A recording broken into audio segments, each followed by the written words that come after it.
Terça-feira, 4 de agosto de 2020, por volta das 18 horas, horas locais, 12 horas aqui no nosso horário de Brasília, uma grande explosão atinge as áreas portuárias de Beirute, em Líbano, causando muitas mortes e milhares de feridos. Mas como a química pode explicar o ocorrido? O que é esse nitrato de amônio que tanto falam? E a coloração vermelha na segunda nuvem de fumaça lançadas na explosão? Essas e outras informações daqui a 20 segundos.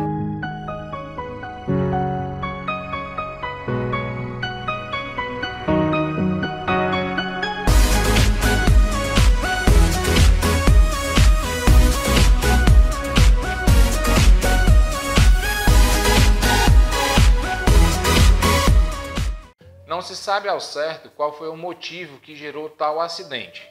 Fala-se em Israel como um atentado terrorista devido aos impasses políticos que existem entre os países. Fala-se da facção Hezbollah devido a uma série de explosões na cidade como um protesto ao julgamento de 4 de seus membros, que ocorreria na sexta-feira, na semana do acidente, e fala-se na possibilidade de um acidente mesmo.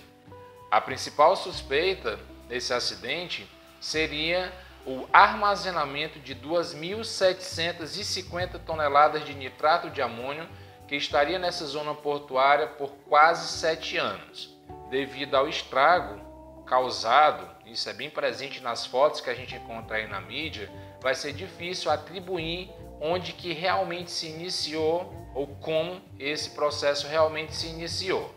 Mas falando de nitrato de amônio, o que é essa substância? O nitrato de amônio ele é um sal inorgânico que apresenta a fórmula NH4NO3. Pode ser encontrado na forma de cristais ou granulados brancos quando puro e podem apresentar uma cor que varia entre cinza claro e marrom quando apresenta impurezas. Uma de suas principais utilizações é como fertilizante.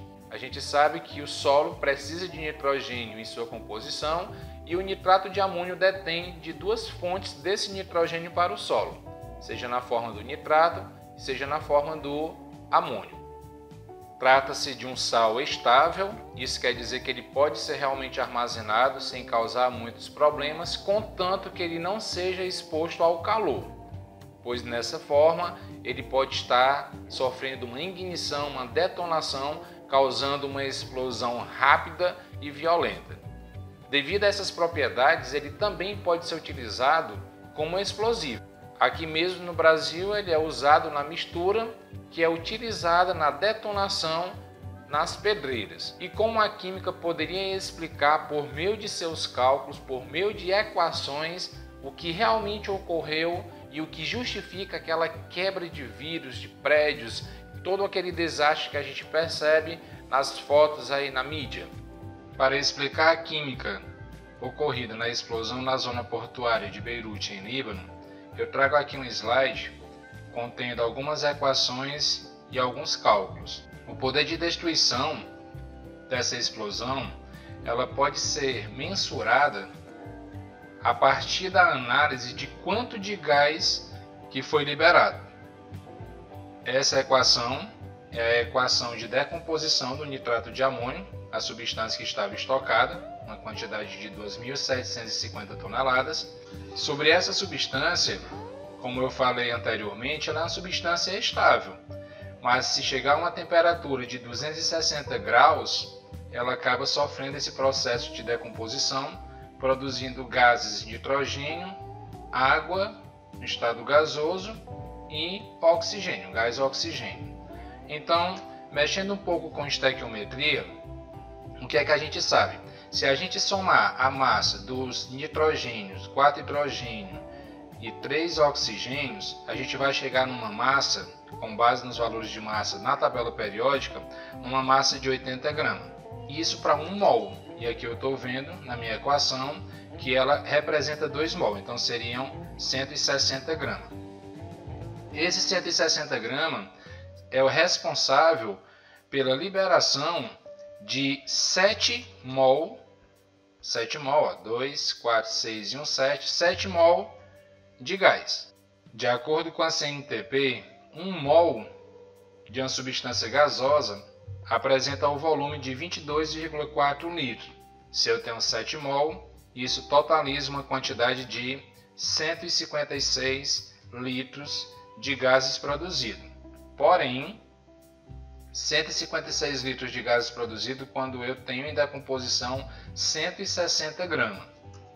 O que aconteceu no acidente? Não tinha só 160 gramas, né? Claro, tinha uma quantidade bem maior. 2.750 toneladas dessa substância, o que gerou uma quantidade de 2,7, fazendo a proporção, a gente vai chegar numa quantidade de 2,7 bilhões de litros de gases produzidos. Isso foi o suficiente para gerar uma onda de choque destruidora.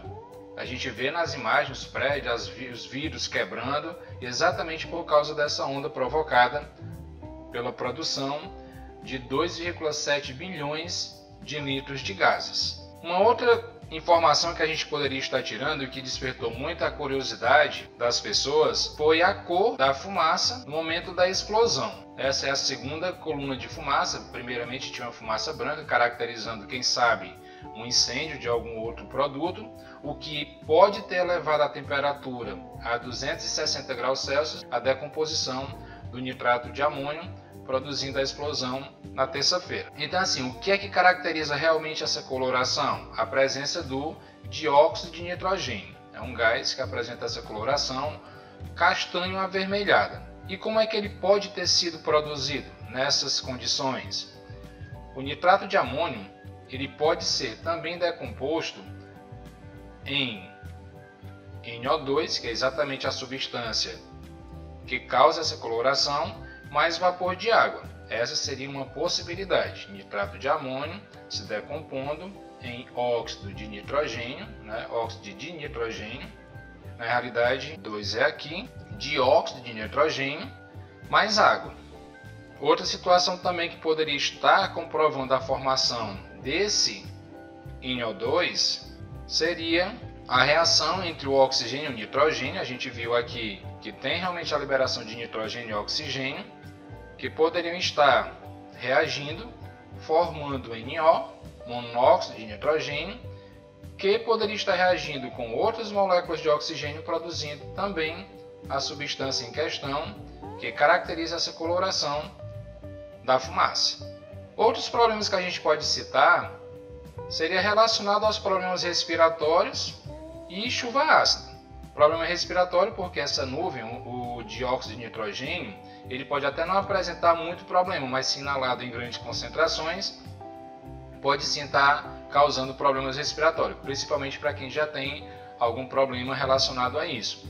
E a chuva ácida, né? A chuva ácida, ela é explicada porque esse mesmo composto, ele pode reagir com o vapor de água presente na atmosfera, o vapor de água, produzindo o HNO3, que a gente conhece como ácido nítrico, que pode estar se precipitando em forma de chuva e caindo na região.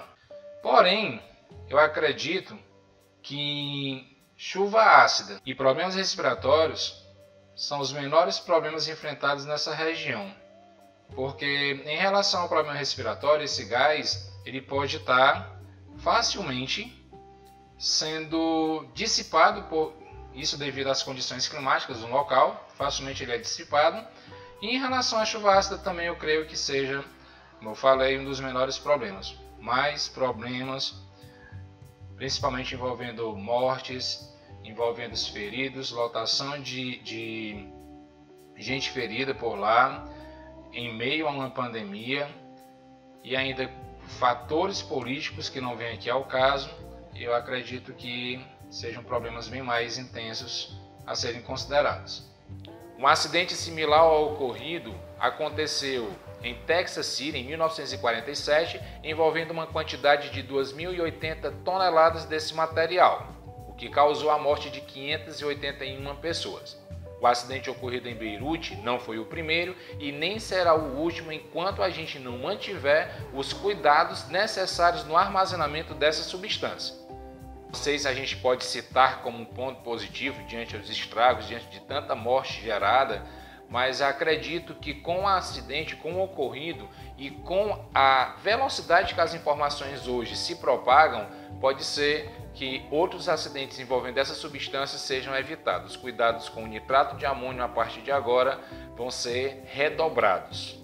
Então encerro aqui esse vídeo que traz as informações, explicações químicas por trás do ocorrido. Aguarde mais informações aí no canal Ao Encontro da Química e até o próximo vídeo. Tchau, tchau.